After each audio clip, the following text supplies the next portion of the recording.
후쿠시마 오염수 방류 이틀째 정치권의 공방은 더 격화하고 있습니다. 여당은 수산업 현장을 찾아 반일 괴담 선동이 어민들의 피해를 키운다고 비판했고, 야당은 용산까지 행진하며 정부를 강하게 규탄했습니다. 윤석열 대통령이 방송통신위원장에 이동관 후보자를 정식 임명했습니다. 윤 대통령은 이동관 방통위원장 임명을 제거하고 오후에 대통령실에서 이동관 위원장에게 임명장을 수여할 예정입니다. 출생신고 없이 태어난 여아가 살해되거나 유기된 사건을 계기로 주목받은 보호출산제 도입 법안이 국회 상임위 문턱을 넘었습니다. 어려움에 처한 임신부가 익명으로 출산하고 출생신고를 할 수 있는 위기 임신 보호 출산 지원과 아동 보호에 관한 특별법 제정안이 의결됐습니다. 인천 초등학생이 학대 끝에 숨진 사건에 대한 1심 선고가 조금 전 인천지방법원에서 내려졌습니다. 인천지방법원은 학대를 주도한 계모에게는 징역 17년을, 학대에 가담한 친구에게는 징역 3년을 선고했습니다. 광주 도심 금은방 거리에서 10대 3명이 유리문을 깨고 귀금속을 훔쳐 달아났다가 경찰에 붙잡혔습니다. 이 거리에서는 8달 전에도 10대들이 금은방을 털었다가 검거된 것으로 확인됐습니다. 경기도 화성 자원순환시설에서 불이 나 소방당국이 한때 대응 2단계를 발령하고 진화에 나섰습니다. 한 명이 숨진 걸로 확인됐고 서해안 고속도로와 인접한 곳이어서 도로 일부 구간이 전면 통제되기로 했습니다. 더 뉴스 계속 이어가겠습니다. 윤석열 대통령이 조금 전 이동관 방송통신위원장 후보자를 정식 임명했습니다. 국회 인사청문 경과 보고서 없이 임명되는 윤석열 정부의 16번째 인사가 됐는데요. 여야 대치 전선은 더 가팔라질 전망입니다. 취재 기자 연결합니다. 조은지 기자. 용산 대통령실입니다. 네, 국회 청문 보고서 재송부 시한이 어제까지였고요. 예상대로 이튿날 바로 임명을 발표한 거네요. 네, 대통령실은 일찌감치 기일이 끝나면 절차대로 진행하겠다, 임명을 늦출 필요는 없다고 밝혔는데요. 재송부 시한인 어제까지 여야 합의가 이루어지지 않으면서 윤석열 대통령은 조금 전 2시 반쯤 이동관 방통위원장 후보자를 정식 임명했습니다. 이동관 신임위원장은 이로써 윤석열 정부 들어 국회 청문보고서 채택 없이 강행한 16번째 인사가 됐습니다. 이동관 신임위원장은 잠시 뒤 오후 3시 이곳 용산 대통령실에서 정식으로 임명장을 받고 임기를 시작합니다. 동아일보 기자 출신인 이동관 위원장은 이명박 청와대에서 대변인과 홍보수석을 지냈고 윤석열 정부에서도 장관급인 대외협력 특별보좌관을 역임했습니다. 국회 인사청문회 과정에서는 언론관과 자녀 학교폭력 은폐 의혹 등이 논란이 됐습니다. 여당인 국민의힘은 방송 정상화의 적임자라고 주장했고, 반면 야당인 더불어민주당은 언론 자유에 역행하는 부적격자라며 사퇴를 요구해서 내내 평행선을 달렸는데요. 방통위의 김효재, 김현 상임위원이 그제 3년 임기를 마치고 퇴임해서 이상인 상임위원 단 1명만 남게 되면서 윤 대통령도 더는 지체할 수 없다고 판단한 걸로 전해졌습니다. 이동관 위원장이 임명되면서 방통위는 당분간 2인 체제로 운영됩니다. 김효재 위원 후임으로는 국민의힘이 이진숙 전 대전 MBC 사장을 추천했고요. 민주당 몫인 김현 위원의 후임은 MBC 기자 출신이자 20대 국회 과방위에서 활동한 김성수 전 의원이 거론되고 있습니다.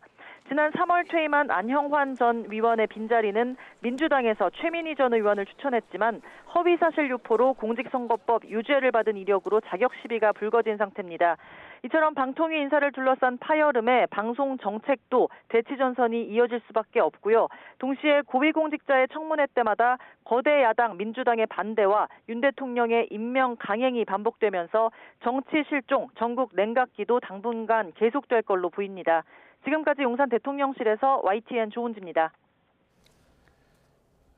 일본의 오염수 방류를 두고 정치권의 공방이 이어지고 있습니다. 국민의힘 윤재옥 원내대표는 민주당이 우리 수산물 불매운동과 다름없는 오염수 불안 조장을 이어가고 있다며 일본에서 쓰는 풍평 피해라는 말까지 가져와 배상을 받아내야 한다는 어불성설을 주장하고 있다고 비판했습니다. 윤 원내대표는 오늘 원내대책회의에서 근거 없는 가짜뉴스와 끈질긴 선동으로 풍평, 즉 소문 조성에 앞장서온 것이 누구냐며 이같이 말했습니다. 이어 민주당이 지금 할 일은 선동을 멈추고 사실을 기반으로 국민을 안심시켜 추가 피해를 막는 것이라고 강조했습니다. 민주당 박광원 원내대표는 국민이 불안하고 수산업이 위협받는 원인은 일본의 오염수 해양 투기와 우리 정부의 방조라고 맞받았습니다. 박 원내대표는 오늘 최고위 회의에서 국민 걱정과 수산업 피해가 갈수록 커지는데 대한민국 대통령이 침묵하는 모습에서 국민은 참으로 실망하고 있다며 이같이 말했습니다.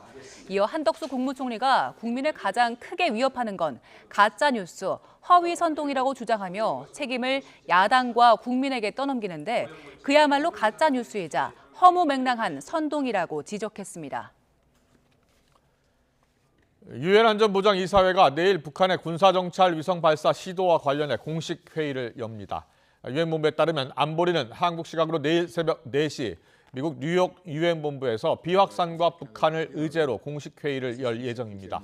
이번 회의는 안보리 이사국 7개국과 한국이 소집을 요청했고 한국도 이해 당사국 자격으로 회의에 참석합니다. 북한 측 대사도 이번 회의에 참석해 군사위성 발사 시도의 정당성을 주장할 것으로 보입니다.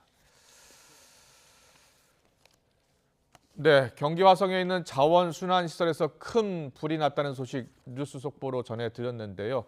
한 명이 숨진 것으로 지금 전해지고 있습니다. 저희가 앞 시간에도 전해드린 바 있습니다. 오늘 오전 11시 10분쯤에 불이 발생했고 조금 전 사망자 1명이 발견됐다는 소식입니다. 화재로 연기가 많이 발생하고 기름 성분의 위험물도 많아서 진화에 어려움을 겪고 있는 것으로 전해졌는데요. 추가 피해 상황이 들어오는 대로 계속 전해드리겠습니다. 지난 17일 서울 신림동 공원에서 여성을 성폭행하고 숨지게 한 30살 최윤종이 오늘 구속 상태로 검찰에 넘겨졌습니다. 신상이 공개된 뒤 처음으로 언론의 모습을 드러낸 최윤종은 처음엔 살해할 생각이 없었다는 등 우발적 범행을 주장했습니다. 직접 들어보겠습니다. 범행 왜 저질렀습니까? 우발적으로 저질렀다고요? 저도 모르죠. 처음부터 살해하려고 한 겁니까? 그건 아니에요. 피해자 결국 사망했는데 하실 말씀 없으십니까? 죄송합니다. 계단 조심하세요. 언제부터 범행 계획했습니까? 그건 잘 모르겠어요. 서울 신림동 성폭행 살인 사건을 넘겨받은 검찰이 전담 수사팀을 꾸려 수사를 이어갑니다. 서울중앙지방검찰청은 오늘 여성아동범죄조사 2부장을 팀장으로 하는 전담 수사팀에서 철저하게 보완 수사를 진행해 범행의 전모를 명확하게 규명하겠다고 밝혔습니다. 또 피의자 최윤종이 죄에 상응하는 처벌을 받을 수 있도록 최선을 다하고 유족 입장도 세심하게 경청해서 지원할 거라고 강조했습니다. 최근 교육부가 특수교육 생활지도 고시안을 발표하면서 장애 학생에게 보호장구를 사용할 수 있다고 명시했습니다. 이를 두고 인권 침해란 지적이 일고 있는데요. 국가인권위원회도 부적절하다는 권고를 교육부에 전달할 예정입니다. 신지원 기자의 보도입니다. 교육부가 발표한 학생 생활지도 고시안에는 특수교육 대상자에 대한 생활지도 방안도 담겼습니다. 그런데 학생이 자신이나 다른 사람의 신체나 생명에 위해를 끼칠 우려가 있다면 특수교육 대상자에게 보호장구를 착용할 수 있도록 한 내용이 논란이 되고 있습니다. 스스로 몸을 못 가누거나 자해 행동을 하는 학생에게 종종 헬멧이나 안전벨트를 착용시키는 경우가 있긴 하지만 아예 고시로 제정하면 과도하게 신체 활동을 제한하게 될 우려가 있기 때문입니다. 아이가 느낄 두려움을 생각하지 않고 어른들이 자신들의 편의와 자신들이 생각했을 때 좋다라고 판단하는 것을 휘두르는 느낌이 들었어요. 보호자의 동의를 얻어야 한다는 단서가 있지만 실효성에 의문을 제기하는 건 학부모뿐 아니라 특수교사도 마찬가지입니다. 충분히 협조가 되지 않는다면 학교에서는 분명히 생명이나 신체의 안전이 위협됨에도 불구하고 할 수 있는 조치가 결국 아무것도 없는 거거든요. 전문가들은 고시안이 모호할 뿐 아니라 남용될 우려까지 있다고 지적합니다. 보호장구가 뭔지를 사람들이 다 서로 다르게 해석할 수 있고요. 그다음에 어떤 경우에 보호장구를 해야 되는지도 사람마다 생각이 다를 수가 있잖아요. 절차를 그렇게 막연하게만 해놓으면 남용될 가능성이 많이 있죠. 국가인권위원회는 해당 고시안이 인권 침해 소지가 있다는 판단을 내리고 교육부에 부적절 의견을 권고하기로 했습니다. 인권위 관계자는 장애 아동의 신체를 구속할 수 있다는 법적 근거는 어디에도 없다며 보호장구가 장애 아동에 대한 통제 수단으로 악용될 우려가 있는 만큼 더욱 신중해야 한다고 지적했습니다. 교육부가 다음 달 2학기 개학을 앞두고 생활지도 고시를 입법 예고한 만큼 인권위는 이달 중 장애 아동에 대한 인권 침해 우려를 전달하고 교육부에 개선을 권고할 방침입니다. YTN 신지원입니다. 출생 신고 없이 태어난 영아가 살해되거나 유기된 사건을 계기로 주목받은 보호출산제 도입 법안이 국회 소관 상임위 문턱을 넘었습니다. 국회 보건복지위원회는 오늘 전체 회의에서 사회, 경제적 어려움에 처한 임산부가 익명으로 출산하고 출생신고할 수 있도록 하는 위기 임신, 보호 출산 지원과 아동 보호에 관한 특별법 제정안을 의결했습니다. 법안에는 산모가 신원을 숨겨도 지방자치단체가 아동 출생신고를 할 수 있게 하고 보건소나 사회복지법인 같은 기관에서 출산 양육 지원 상담과 관련 정보를 충분히 받을 수 있게 하는 내용이 담겼습니다. 대구 경북 통합신공항은 2030년 완공이 목표인데요. 미주나 유럽을 오가는 대형 여객기가 뜨고 내릴 수 있도록 활주로가 만들어집니다. 국토교통부는 이런 계획을 담은 연구 용역을 바탕으로 올해 안에 기본 계획을 수립할 예정입니다. 이윤재 기자의 보도입니다. 대구 군위와 경북 의성에 걸쳐진 넓은 땅. 이곳에 3.5km 길이 활주로가 놓이게 됩니다. 4km에 이르는 인천공항보다는 짧지만 운항거리가 가장 긴 A380 기종을 포함해 항공기 대부분이 뜨고 내릴 수 있습니다. 2030년 완공이 목표인 대구 경북 통합신공항. 이 가운데 민간공항에 윤곽이 나왔습니다. 민간 활주로는 현 단계에서 미주, 유럽 등 중장거리 운항이 가능한 3.5km로 하고 현재 국내 운항 중인 모든 여객과 화물 항공기의 이착륙이 가능합니다. 공항은 축구장 130개, 92만 제곱미터 땅에 만들어지고 여객 터미널은 현재 3배 수준인 1,200만 명이 이용할 수 있도록 설계됩니다. 공항 화물 처리 시설은 지금의 5배, 15만 톤 규모로 만들 예정입니다. 특히 갈수록 늘어나는 공항 수요를 따져 활주로와 터미널을 확장할 수 있도록 여유 공간까지 포함해 밑그림을 그렸습니다. 환경들의 변화가 있기 때문에 지금 현재 단계에서 4타 단계에서는 3,500에 이제 하지만은 확장 부지를 통해서 향후 예유권 변화가 되면 그다음에 이제 추가 확장하는 걸로 이렇게 협의가 돼서 사업비는 2조 6천억 원으로 비용 대비 수익, 즉 경제적 타당성도 충분하다고 분석됐습니다. 특별법에 따라 예비 타당성 조사가 면제되는 만큼 이번 연구 결과는 국토부가 올해 안에 만들 기본 계획에 대부분 반영됩니다. 지난 14일 심의를 통과한 군공항 이전과 함께 민간공항에 대한 윤곽이 나오면서 신공항 건설이 속도를 내게 됐습니다. YTN 이윤재입니다. 네, 손흥민 선수 소식 전해드리겠습니다. 메뉴전 완승으로 상승세를 탄 토트넘, 내일 본머스와 격돌을 합니다. 주장 완장을 찬 뒤 도우미 역할에 주력해온 손흥민 선수가 시즌 첫 골로 연승을 이어갈지 관심입니다. 서봉국 기자의 보도입니다. 메뉴전 2대0 승리 순간 주장 손흥민을 중심으로 토트넘 선수들이 환호합니다. 해리 케인의 이적 공백을 느낄 수 없을 만큼 단단한 팀워크를 과시했습니다. It is high-risk football. It is an attacking style. You can see that the players are enjoying playing. 상승세를 바탕으로 즐겁게 다음 경기 훈련에 열중하는 선수들. 전력 질주를 마친 손흥민은 동료들과 함께 패스 연습에 열중했습니다. 메뉴전에서 주로 히사릴리송과 클루셉스키 등에게 기회를 만들어주는 데 주력했던 손흥민. 전임 감독들의 답답한 수비 축구에서 높은 공 점유율을 기반으로 한 새 사령탑의 공격 축구가 순항하고 있어 주말 본머스전에서는 공격 포인트를 노립니다. 역대 본머스전 6골, 도움 2개로 강했던 만큼 통산 득점에서도 호날두, 드록바 등 프리미어리그 전설들과 어깨를 나란히 할 수 있는 기회입니다. Obviously, as an attacking player, when you play the half-pitch pressing, when you win the ball, I think the goal is the distance are shorter than. 이미 첫 골을 신고한 울버햄튼 황희찬은 에버튼을 상대로 2경기 연속골에 도전하는 가운데 각각 허벅지를 다친 PSG 이강인, 덴마크 리그 조규성은 당분간 결장이 불가피합니다. YTN 서봉국입니다.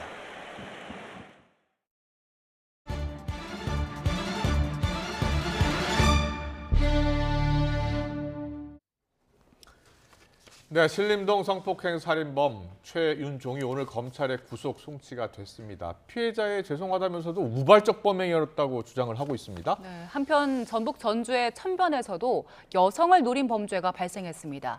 치안 사각지대를 줄일 실효성 있는 대책은 무엇인지 전문가와 짚어보겠습니다. 이수정 경기대 범죄심리학과 교수와 분석해보겠습니다. 어서 오세요. 네, 어서 오십시오. 예. 네. 자, 30살 최윤종, 자, 신상이 다 공개가 됐습니다. 네. 그리고 오늘 이제 마스크도 벗고 검찰에 송치되는 화면 저희가 보여드렸는데 그 송치되는 장면에서 무엇을 보셨습니까? 네, 뭐 처음에 예. 이제 카메라 앞에 딱 들어서는 순간에 예. 뭔가 이렇게 탄식하는 또는 뭐 감탄하는 이런 그 어떤 목소리가 기억이 나요. 허공을 보더라고요. 네, 네, 그게 좀 특이하다. 왜냐하면 네네. 보통 잘못한 사람, 내가 정말 큰 죄를 지었구나 이렇게 생각하는 사람들은 카메라 프레시가 터지는 순간에 고개를 돌리거나 고개를 숙이거든요. 그런데 이 사람은 고개를 빳빳이 들고 네. 본인의 할 말을 마이크 들이대니까 저렇게 술술 하는 게 자기가 얼마나 큰 죄를 지었는지 통찰이 있는지 모르겠다 이 생각이 좀 들었어요. 지금 저 화면이 아니고 직전 화면이 그랬다는 말씀이시죠? 네. 바로 나올 때 보통 취재진을 보고서 뭐 이렇게 깜짝 놀래면 피해자들은 보통 고개를 숙이잖아요. 그렇죠. 피하죠. 예. 근데 이 사람 별로 피하는 모습이 아니어서 좀 특이하다. 특이하다. 특이하는 정도가 아닌 것 같은데요. 특이하다라고 이제 생각을 하는 이유는 이 전반적인 상황에 대한 이해도가 지금 저 모습이죠. 지금 약간 뭔가 그러네요. 가벼운 느낌을 지우기가 어려워요. 그렇네요. 네, 그러다 보니까 지금 이 전반적인 상황에 대해서 제대로 지금 뭐 경각심을 갖고 있는지를 잘 모르겠습니다. 큰 잘못을 저지른 사람의 표정은 아니다. 네, 좀 잘 모르고 있는 것 같다는 생각을 지우기 어려워요. 네. 상황의 심각성을 전혀 인지하지 못하고 있는 네, 모습이었고요. 네. 오늘 그 검찰에 송치되는 과정에서 기자들 질문을 했잖아요. 네. 그런데 범행 왜 저질렀나 물어보니까 우발적이었다라고 얘기를 하고 언제부터 범행 계획했냐 이랬더니 또 이것도 잘 모르겠다 이런 식으로 얘기하면서 우발성을 계속해서 강조하더라고요. 네, 뭐 그 얘기가 하고 싶었는지 카메라, 그러니까 마이크를 들이대자마자 지금 저렇게 이야기를 하는데 저에게는 아마 수사 과정 중에 이제 죽일 생각이 있었느냐가 주요한 질문의 핵심이었던 것 같고요. 그리고는 사실은 지금 목을 졸랐습니다, 이 사람이. 뭐 너클로 때리기만 한 게 아니에요. 처음에는 너클로 때렸다라고 네, 했는데 네, 목 졸랐다는 얘기는 안 했었잖아요. 네, 근데 이제 부검 결과 목을 조른 흔적이 있어서 결국 이제 사망의 이유가 이제 결국은 숨을 못 쉬어서 그래서 저산소성 뇌손상이다 이렇게 되는 거거든요. 그러니까 경부 압박을 할 때 그 결과가 일반적으로 보통 사람 같으면 죽을 수도 있다는 생각을 하고 목을 조르는 거 아닙니까? 그렇죠. 그렇기 때문에 지금 다 알만한 사람이 지금 저렇게까지 우발적이라고 주장을 하는 데는 뭐 결국은 살인의 고의는 나는 없었다 이런 얘기를 하기 위해서 그래서 우발이다라고 계속 주장하는 것 같아요. 네. 그런데 처음에 범행 그 현장에서 너클을 가지고 있었던 것, 두 개나 가지고 있었던 것도 있었고 검색 기록을 보니까 또 여러 가지 그 우발적이지 않고 이건 계획했다라는 걸 알 수 있는 지점들이 좀 있었잖아요. 네, 뭐 지금 검색한 기록을 보면 뭐 여러 가지 이제 그 사건 사고에 대해서 다 검색을 했었고요. 성범죄에 대해서도 검색을 했었고, 그리고는 몇 달 전에 물론 뭐 이 그 묻지마 살인 사건들, 그 이상동기 살인 사건들이 터지기 전에 너클을 구매하기는 했었어요. 그렇긴 한데 어쨌든 그 사이에 이제 뭐 여러 가지 사건들이 발생했고 그거를 또 이제 검색도 했고 그렇기 때문에 지금 그리고는 지금 등산로는 본인이 알고 있던 장소였고 인적이 좀 드문 장소에 그리고는 이제 뭐 신림역 사건이나 서현역 사건처럼 아직은 밤 시간이 아닌 때에 결국은 너클을 준비한 너클을 모두 이제 소지하고 저 장소로 간 데는 그리고는 어슬렁어슬렁 피해자를 물색하는 저 CCTV의 장면은 저게 지금 계획이 아니고서는 우발적으로 우연히 여성을 만난 건 아니잖아요. 그러니까 틀림없이 우발 범죄는 아닌 것으로 보이는데 지금 뭐 수사 단계에서 살인의 고의를 가지고 다투다 보니까 지금 저렇게 터무니없는 주장을 하고 있는 게 아닌가 그런 생각이 듭니다. 네, 뭐 죄송하다고 했는데 전혀 죄송할 모습이 아니고요. 그렇습니다. 그 검색어 보니까 너클 말고도 공연 음란죄 등도 검색한 것으로 나오더라고요. 네. 뭐 그 이유는 지금 정확하게는 알려져 있지 않지만 이 사람의 이제 그 8년 전에 한 번 수면 위로 떠올랐었고요, 군대에서. 탈영한 적이 있다면서요? 그렇습니다. 그리고 나서 이번이 이제 사실은 그 사이에 전과가 딱히 있지 아니하다 보니까 지금 그 사이에 혹시 유죄 판결은 아니어도 어떤 혐의를 줄 만한 어떤 잘못된 행위, 불법 행위가 있었는지 공연 음란죄라는 건 우리가 흔히 아시지만 바바리맨 행위 같은 걸 하면 공연 음란죄가 적용이 돼요. 그래서 혹시라도 뭐 그런 부분에서 이 사람이 뭔가 문제 행동이 있지는 않았을까 하는 대목이 좀 더 수사를 조사를 해야 되는 그런 과정이 아닌가. 왜 터무니없이 저런 그 어려운 어휘를 검색을 했을까 하는 부분은 그냥 우연이다라고 보긴 좀 어렵지 않겠느냐 하는 생각이 듭니다. 네. 지금 검찰에서는 전담팀까지 구성을 했더라고요. 이제 최현종 범죄 전모를 좀 들여다보기 위해서 어떤 점에 집중을 해야 될까요? 그러니까 일단 제일 중요한 건 동기입니다. 이 사람은 이제 처음에는 성범죄가 동기였다 이렇게 얘기하다가 중간에는 뭐 또 성범죄를 안 저질렀다 이렇게 또 얘기를 하다가 결국에는 지금 이제 너클을 사용해서 아주 치명상을 입혔는데 아주 치명상을 입히는 건 성범죄에선 일반적으로 나타나지 않아요. 왜냐하면 성범죄를 저지르려면 피해자가 의식을 잃으면 사실은 용이하지가 않습니다. 그렇기 때문에 성범죄가 목적인 사람들은 피해자를 살려둔 상태에서 보통 성적인 침해를 하거든요. 그런데 지금 이 사람은 아주 초기부터 뭐 상대를 거의 의식을 잃을 정도로 제압을 이제 폭행을 했단 말이에요. 그렇기 때문에 이게 폭행이 목적인지 성범죄가 목적인지 뭔지도 지금 정확히 알 수가 없어요. 그렇군요. 더군다나 이제 저 장소나 저 이제 시간대를 보면 성범죄는 사실은 야심한 시간에 많이 일어나요. 저렇게 아침에 사람들이 이제 등산 계획이 막 산을 올라가는 그런 시간대에 일반적으로는 시도하지 않아요. 출근길이었잖아요. 그렇습니다. 그렇기 때문에 이게 지금 시간이나 장소 또는 이 사람의 범행 동기 무엇도 하나 제대로 정확하게 지금 이 사람의 입을 통해서 검증된 게 아니다 보니까 검찰에서는 좀 더 자세하게 수사를 하겠다 이런 얘기입니다. 그렇군요. 자, 범행 동기에 대한 수사가 좀 더 이루어져야 된다는 말씀 해주셨고요. 그리고 이제 피의자 신상 공개 제도에 따라서 신상이 공개됐잖아요. 최윤종. 그리고 이제 머그샷도 공개가 됐잖아요. 그렇습니다. 근데 머그샷 사진과 그리고 오늘 이 송치할 때 사진을 보니까 좀 다르더라고요. 자, 화면 좀 보여주실래요? 뭐 비슷한 얼굴이긴 합니다만 검찰 송치 장면과 머그샷은 좀 달라요. 느낌이 달라요. 검찰 송치 장면에서는 그냥 일반적인 청년 모습으로 보이는데 머그샷은 뭔가 좀 취약성이 있어 보이는 그러니까 아마도 저게 이제 어떤 각도나 조도나 이런 것들에 의해서 저렇게 좀 나온 것 같습니다. 그러다 보니까 뭐 실제 모습을 우리는 사실 알고자 하는 거잖아요. 일반인들의 이제 알 권리 차원에서 그렇기 때문에 사실은 이제 지금 검찰 송치 장면처럼 저렇게 좀 자연스러운 모습을 좀 찍어서 머그샷으로 좀 내보내주면 어떨까 이런 생각들을 한편으로는 하게 됩니다.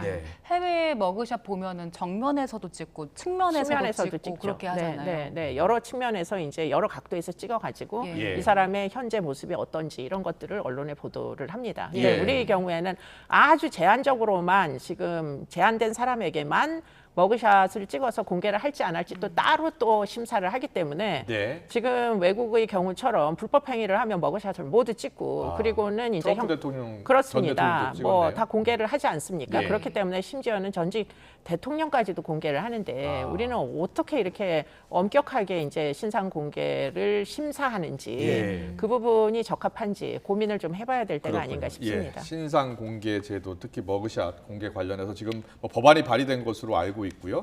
그런데 해외에서 특히 미국에서 저렇게 공개하는 이유가 있을 거예요. 어떤 효과를 보고서 공개를 하는 겁니까? 그러니까 모든 사람은 법 앞에 평등한 것이고요. 그리고는 불법 행위를 한 경우에는 개인 책임이기 때문에 책임져야 될 사람들의 머그샷은 공평하게 공개를 하는 겁니다. 우리나라처럼 똑같은 살인을 저질러도 언론에서 보도를 많이 한 사람은 공개를 하고 언론에서 보도를 깜빡 잊고 못한 사건은 공개를 안 하고 이런 식으로 선별적으로 하지 않는다는 거예요.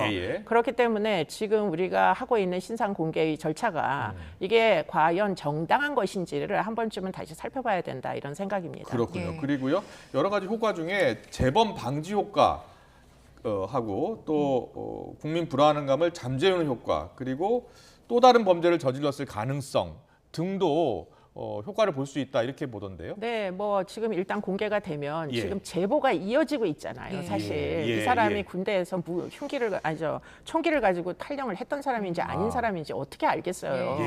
그런데 이제 이 사람의 과거력까지 저 사진을 보고 많은 사람들이 제보를 하니 사실은 저렇게 신상 공개를 하면 숨겨져 있던 범죄까지 다 알려지는 확인이 되는 이런 이제 틀림없이 어떻게 보면은 여죄가 가라앉아 있다가 신고를 함부로 해서 뒤늦게 알려지는 뭐 그런 경우도 있으니까 틀림없이 이익이 있다는 생각이 들고요. 더군다나 저렇게 이제 얼굴이 공개되면 아 저렇게 공개까지 되는구나 하는 어떤 일반 제지 효과, 경각심 이런 것들은 틀림없이 있죠. 네, 말씀하신 대로 그 8년 전에 탈영했다는 게 알려졌는데 당시에는 기소 유예가 됐었고요. 그때 당시에 최윤종이 나는 군대 체질이 아닌 것 같다 이런 얘기를 했었더라고요. 네, 뭐 군 검찰에 의해서 수사가 되다가 결국은 이제 상당 부분 혐의점이 있으면 이게 형사 사건에 해당하기 때문에 일반 검찰로 이제 송치가 되는데 아마도 기소 유예가 되던 단계에서 지금 저런 이제 어떤 인터뷰 내용이 나왔던 것 같습니다. 뭐 군대 체질이 아닌 것 같다 이런 얘기를 도대체 왜 하는 건지 모르겠는데요. 본인에게 굉장히 불리했을 텐데 그때도 좀 이 상황 분별력이 좀 떨어지는 건 여전했던 것 같은데 근데 이제 곰곰이 생각을 해보면 이 사람의 어떤 사회적인 부적응이나 성격적인 문제는 이미 군대에 입대하고 2달도 되기 전에 이미 공적 기관에서 인지됐던 거예요. 그리고는 이 사람이 2달 후에 제대를 합니다. 의가사 제대를. 그렇기 때문에 군대 내부에서는 이 사람의 위험성을 이미 알고 있었다. 그렇기 때문에 총기를 가지고 사고를 낼 수도 있다라는 생각 때문에 모두 주의하라고 이야기를 했다는 겁니다. 그 주변에서. 그리고는 지금 이제 관심병사였던 거거든요. 그렇기 때문에 이 사람의 위험성이 이미 8년 전에 수면 위로 떠올랐는데 문제는 만약에 그런 어떤 위험한 지표를 관리를 할 수 있는 추후 뭐 그게 이 사람이 이제 우울증이 있다니까 우울증 치료를 하는 데라도 지금 그런 지표들이 좀 활용이 될 수 있었다면 정신 건강적인 차원에서라도 그러면은 지금 이번 사건이 일어나지 않을 수는 없었겠느냐 하는 게 지금 굉장히 아쉽다 하는 점들을 지적하고 계시죠. 8년 전에 그 탈영 사건 이후에 우울증 진료를 한번 받긴 했는데 그 이후로 치료는 또 안 받았다고 하더라고요. 지속적인 치료를 받지 않았습니다. 그리고요 오늘 저 인터뷰하는 모습을 보면서 자기 변명을 하는 거 아니겠습니까? 네, 그렇습니다. 철저하게 자기 변명을 하고 어떻게 하든지 감형받으려는 그런 모습인데 저렇게 어떻게 보면은 사회에 큰 무리를 일으키는 사람을 저렇게 인터뷰하는 것에 대해서는 어떤 생각이세요? 저는 기회를 주는 건 좀 지양했으면 좋겠다. 얼굴 공개까지 하고 뭐 기자들이 가서 카메라를 찍고 기사화하는 거는 저는 그것까지는 크게 문제가 안 되는데 마이크를 주고 말하는 기회를 주는 거 이거는 사실 좀 피해자 측에서 보면 지금 이 뭐 여자 교사가 아침에 출근하다가 이제 사망한 거잖아요. 유가족이 보면 저 사람의 지금 뭐 내용이 얼마나 화가 격분하시겠습니까? 뭐 자기가 사람을 죽일 걸 뻔히 알면서도 그러한 이제 목을 조르는 행위까지 해놓고서는 지금 우발적이라고 주장하는 것이 그대로 이제 언론의 보도가 지금 되고 있는 상황이잖아요. 도대체 저렇게 변명할 기회를 우리는 왜 주고 있는지를 잘 모르겠어요. 알겠습니다. 다음 주제로 넘어가 볼까요? 신림동 성폭행 살인 사건 공포가 여전한 상황인데 전주에서는 하천변을 산책하던 여성을 40대 남성이 막무가내로 끌고 갔다가 붙잡히는 일도 있었습니다. 이 사건 어떤 사건인지 좀 자세하게 짚어주시죠. 네, 이게 이제 그 새벽 시간대에 일어난 사건으로 보입니다. 23일 0시경이에요. 산책을 혼자 하천변을 하고 계셨던 것 같아요. 그런데 이제 뒤에서 남자가 또 산책하는 사람이 이제 존재합니다. CCTV에 찍혔는데요. 이 CCTV는 지금 하천변에 있었던 CCTV는 아니고 옆에 있던 고층 건물에 있는 CCTV가 멀리서 잡은 장면이에요. 좀 멀리서 보이네요. 그런데 조금 있다가 마구 뛰어가더니 여성을 확 보입니다. 낚아채 가지고는 숲을 속으로 끌고 들어갑니다.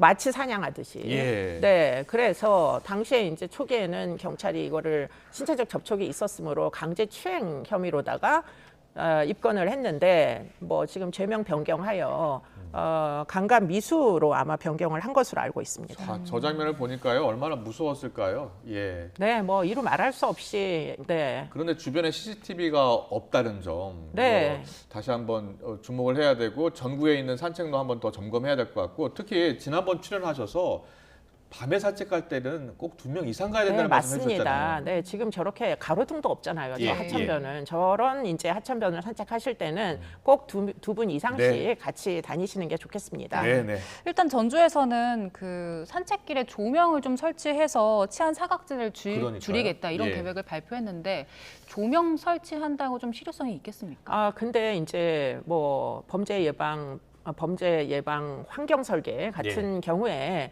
세프테드 설계에서 제일 중요한 게 조도나 CCTV입니다. 사실은 조도를 높이잖아요. 그러면은 은밀하게 캄캄한 데서 아무도 몰래 이런 범죄를 저지르고 싶은 사람들은 밝은 데를 피하거든요. 예. 그렇기 때문에 조도를 높이는 건 매우 중요합니다. 네. 그래서 지금 전국의 하천변에 지금 사실은 다 정돈을 해가지고 저렇게 산책로 있는 곳이 굉장히 많잖아요. 예. 도심 인근에. 맞습니다. 다 좀 조도를 높이시는 노력은 충분히 해볼 수 있을 걸로 보입니다. 네. 지금 경찰이 총동원해서 순찰도 돌고 있다고 하는데 또 범죄가 발생했습니다. 좀 대책을 더 강화해야 될 것 같고요. 또 이 혐의자 이 씨 제정신이 아닌 상태였다. 또 성폭행 의도는 없었다라고 또 혐의를 부인하고 있네요. 근데 이제 그게 사실은 받아들여질 수가 없는 게 네. 아마도 이 사람의 이제 혐의를 강제추행해서 이제 강간 미수로 변경한 데는 네. 아마도 이제 과거력이 있었던 걸로 보입니다. 네, 그래서 뭐 동종이나 혹은 유사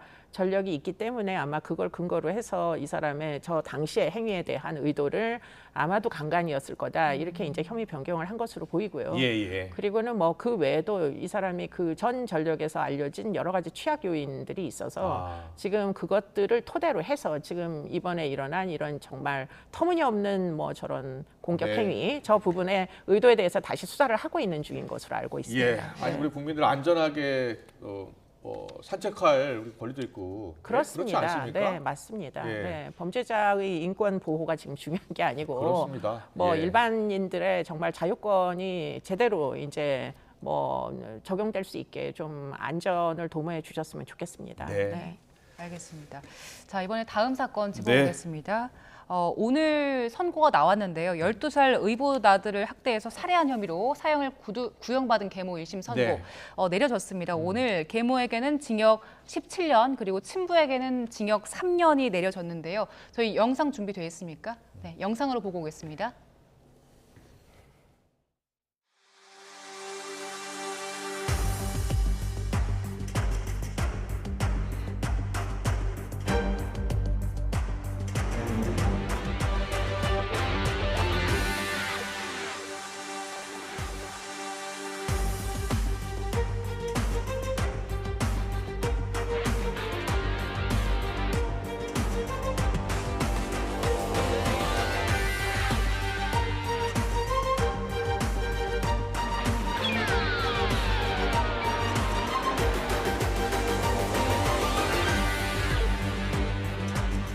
아이에게 미안한 마음은 없으세요? 아이에게 사죄하는 마음뿐입니다. 아이를 학교와 학대는 어떻게 했습니까? 잘못했습니다.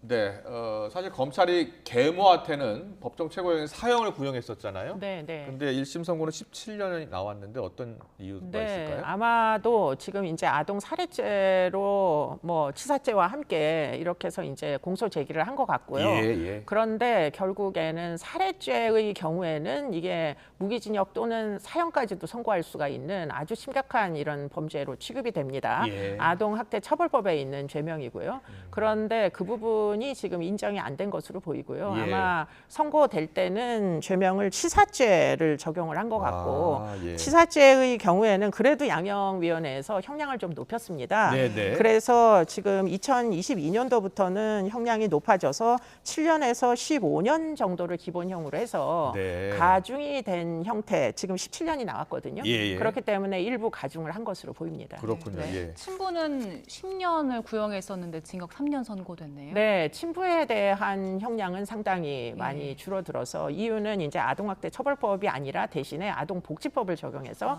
지금 이제 뭐 여러 가지 학대를 알면서도 이제 방치한 그 부분에 대해서 책임을 물었던 걸로 보입니다. 네. 정인이 사건을 참고했다고 했는데 이거는 어떤 맥락에서 나온 겁니까? 그러니까 정인이 사건이 거의 맨 처음 아동학대 살해죄가 적용된 아동학대 처벌법이 개정되고 아마 첫 케이스였을 거예요. 예, 예. 그래서 그때는 이제 확정이 된 뭐 양형이 35년이었던 걸로 기억을 합니다. 예. 그렇기 때문에 35년에 비하여서는 지금 17년이 뭐 굉장히 반밖에 안 되는 그런 상황이다 이렇게 얘기할 수 있겠습니다. 네. 근데 범행 수법이 너무 잔혹했잖아요. 그렇습니다. 예. 네, 뭐 너무 끔찍했죠. 지금 이 엄마가 한 짓을 도대체가 이해를 못 하겠는 게 아이를 때리는데 알루미늄 봉으로 때렸다는 거예요. 이게 사실 사람한테 이런 식으로 하면 안 되는 거잖아요. 그러니까요. 근데 이 어린아이한테 이런 식으로 거의 지금 2년 동안 학대를 지속해서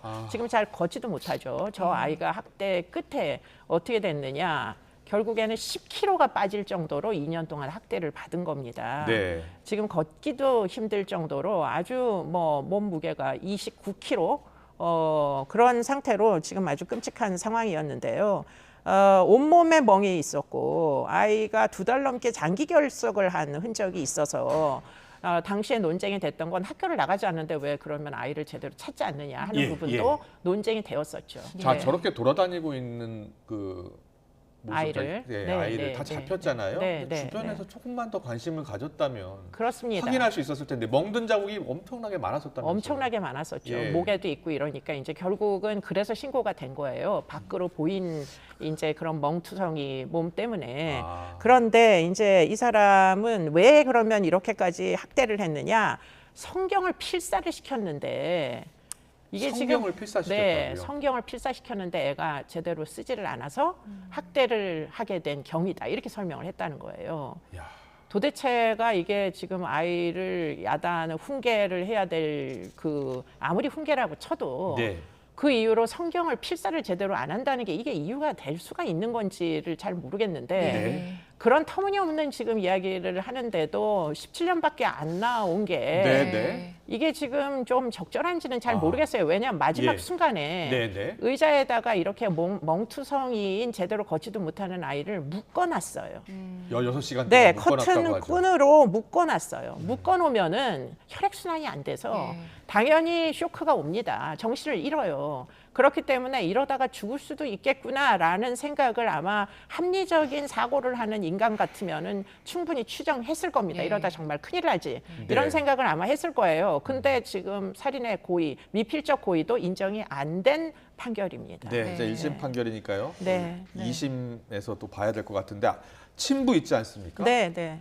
친부도 징역 3년이 지금 선고가 됐는데 네. 계모의 학대를 모를 리 없잖아요. 같은 집에 사니까 모를 리가 없죠. 네. 징역 3년 너무 작다. 엄벌을 받아야 한다는 주장이 나올 것 같거든요. 네, 뭐 충분히 그러실 수 있는 뭐 제가 볼 때는 아동학대 치사 정도 되는 사건이면 나머지 한 부모는 모를 리 없고요. 거의 공범과 같은 역할을 합니다.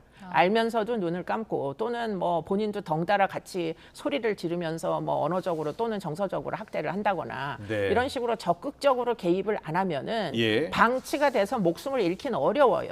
그런데 이제 뭐 아무래도 자기 몰랐다고 주장을 하는 상황이었을 거고 그러다 보니까 아동 학대로는 처벌을 못 해가지고 아마 아동복지법 을 적용해서 그중에 보면 뭐 정서적 학대, 뭐 여러 가지 언어적 학대 뭐 이런 것들이 있으니까 유기 방치도 있고 그러니까 아마도 아동복지법상의 학대죄를 적용을 한 게 아닌가. 학대 처벌법보다는 현저히 형량이 적습니다. 이 피해 아동이 지금 2달 넘게 장기 결석을 했으면 이제 학교에는 일단 필리핀에 갔다 이런 식으로 둘러댔다고 알려졌습니다.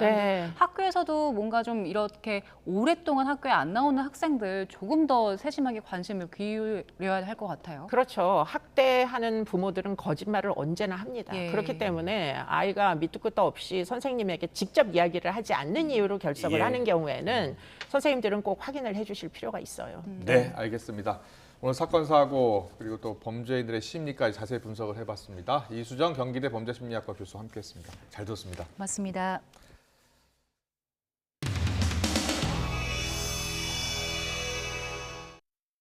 저희가 여당일 때 그렇게 못했을 수도 있습니다. 그 점에 대해서 저희도 매우 안타깝게 생각하고 있습니다. 시간이 바뀌면 여러분은 그래서 여당이 되었으니까 여러분 이제 바뀌어주셔야 되지 않겠습니까?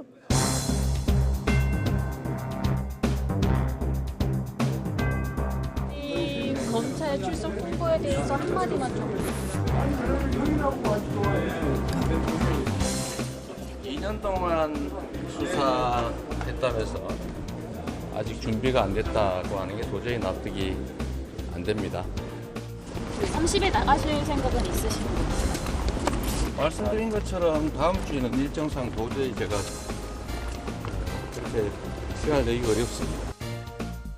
수험생이 정해진 수능일이 아니라 수험생 자신에게 유리하다고 생각하는 날짜에 혼자 시험을 치러 가겠다고 해서는 안 됩니다.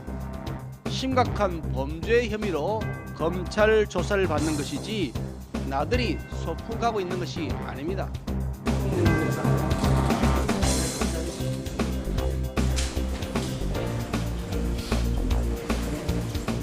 양당의 그 회기와 관련해서 합의되지 않는 상태에서 당장이 상정하는 것은 사실상 저희들은 처음이라고 생각합니다. 그래서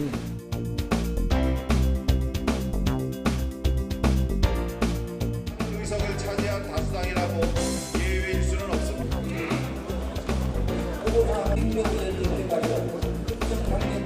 저는 오늘 이재명 대표 체포 동의안 표결 회피를 위한 야당 주장의 부당성에 대해 지적하고자 이 자리에 섰습니다.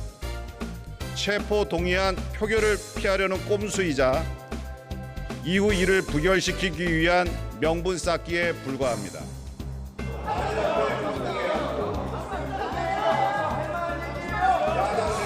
그럼에도 민주당은 국회법도 무시하며 조기에 회기를 종료하자고 주장합니다.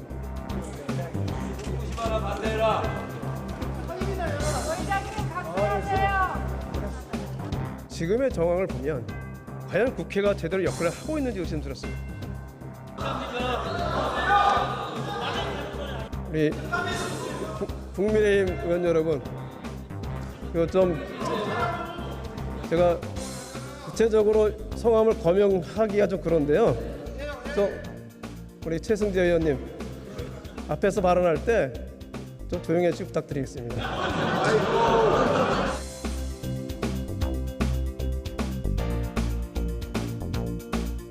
오늘 또 국민의힘께서 여당임에도 불구하고 피켓을 붙인 것에 대해서 괜히 유감스럽고 저희도 같이 호응을 해드려야 되겠다 이런 생각이 듭니다.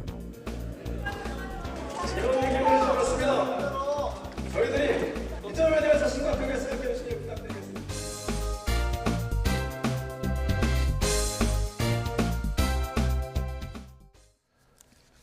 네, 앞서 뉴스 속보로 전해드렸죠. 경기도 화성시 자원순환시설 화재 소식, 사망자가 한 명 발견됐다는 소식 뉴스 속보로 전해드렸는데요. 예, 지금 현장에 취재 기자가 나가 있는데요. 연결해서 현장 상황 어떤지 알아보겠습니다.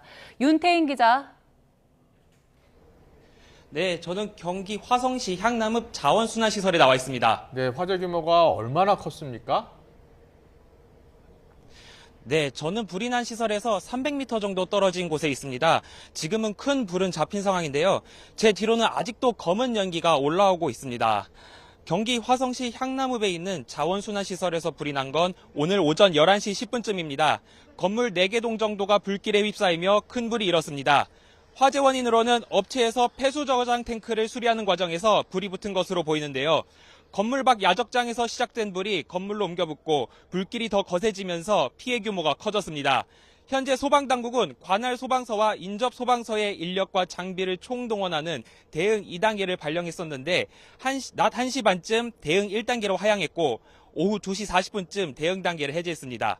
불이 난 시설은 서해안 고속도로와 불과 150m 정도 떨어져 있는데요.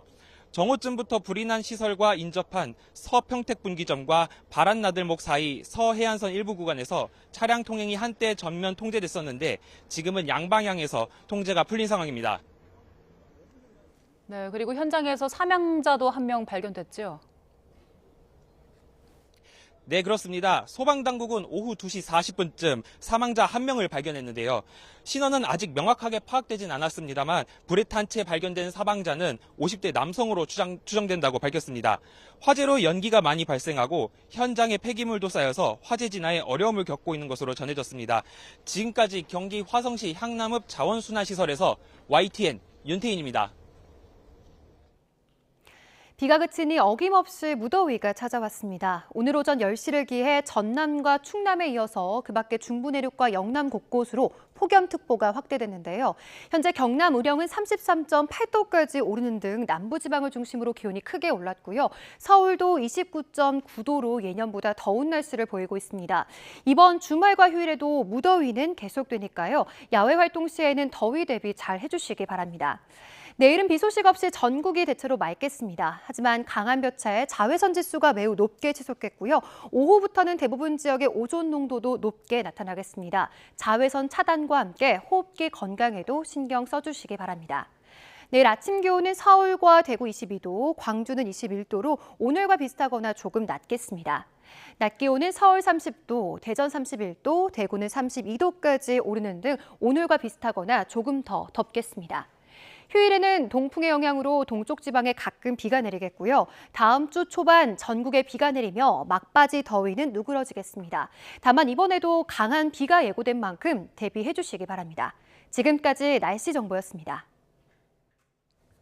네, 이슈를 더 쉽게 전해드리는 더 뉴스. 다음 주에는 더 준비하겠습니다. 잠시 뒤에는 뉴스큐가 방송됩니다. 시청해주신 여러분 고맙습니다.